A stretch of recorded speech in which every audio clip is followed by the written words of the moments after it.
Lauku reģionos ir neskaitāmi daudz nomaļu attālu viensētu, kurās ūdens ir tikai mājas pagalmakā, tualete ārā aiz mājas un līdz tuvākajam veikalam neskaitāmi kilometri veicami ar kājām.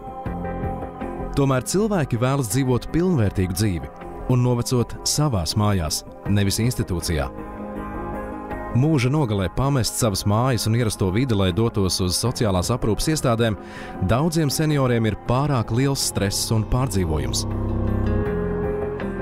Tāpēc liela daļa veco ļaužu paliek savās mājās, lai gan viņiem nav kas palīdz ikdienā. Arī valsts interesēs ir optimizēt izmaksas sociālajiem pakalpojumiem.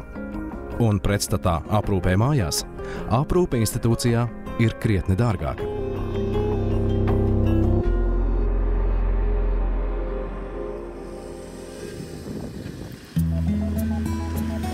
Tāpēc Latvijas Samariešu apvienība ir uzbūvējusi 6 īpaši aprīkotas automašīnas, kurās izveidots pārvietojams aprūpes birojs.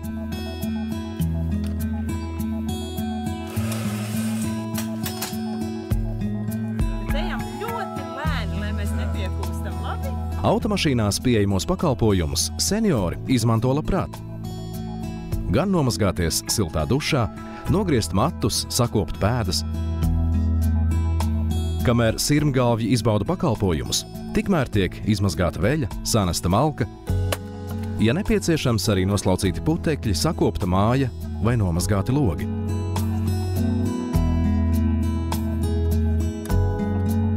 Tāpat ir ļoti svarīga komunikācija ar vecajiem ļaudīm, jo nereti Samariešu brigāde ir vienīgie viesi viņu mājās.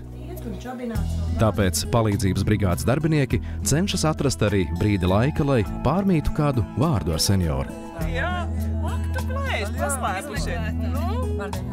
Automašīnu izveidošana ir pasaulē unikāls projekts, kas aizved pakalpojumu pie cilvēka, nevis otrādāk. Automašīnas ir tikai daļa no apjomīga un moderni koordinēta pakalpojuma. Lai nodrošinātu kvalitatīvu pakalpojumu sniegšanu, darbā tiek izmantotas modernās tehnoloģijas plānošanā, atskaišu un pārskatu sagatavošanā, kā arī ikdienas komunikācijā. Lai sazinātos ar cilvēku, tiek izmantota drošības poga.